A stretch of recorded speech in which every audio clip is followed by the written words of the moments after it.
be out to check in. Now let's go back to the next feature. All right, so in the next feature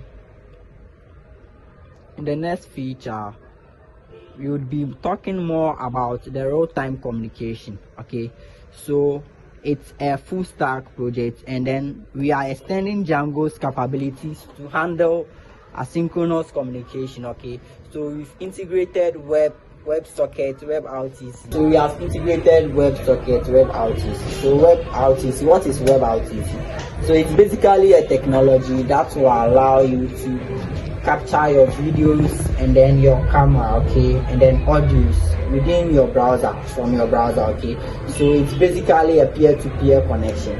Now by default, Django supports the HTTP. Okay, that is from the concept of data communication and networks. You see, we have in the form of data transfer, we have the simplex, the duplex, and the multi-duplex. Okay, so the Django is a request and then response. Okay, so Django also provides an ASGI. Okay, this is the ASGI. Okay, so Django gives us the ASGI. It will allow you to extend Django's ability to handle asynchronous communication. Okay, so in this project we integrated real-time chats, okay, voice call and then video call within the project. Okay, so we extend Django's ability to handle WebSockets and then WebRTC. Okay, so I'm going to explain how it works. Okay, so before peers can connect on the network, we need a signaling server. Now, what is a signaling server? The signaling server is going to do three things.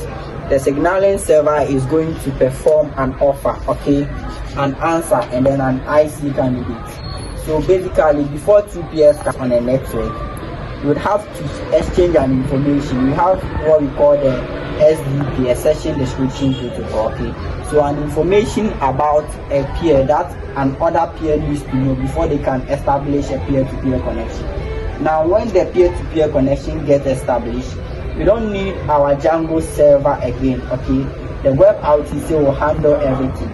Okay, but then before we can make a connection, we need the Django server. Okay, and then we utilize a package called Daphne. Okay, so what is Daphne?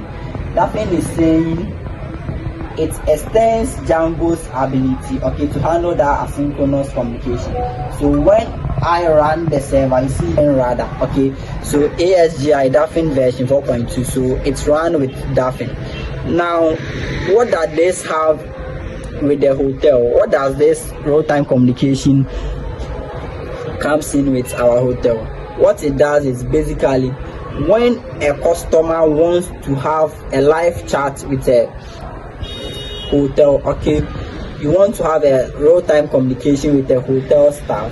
Okay, what we are going to do is you are going to send a message, okay, and then with the request response, it's going to delay. You send, the staff might have to refresh the page before it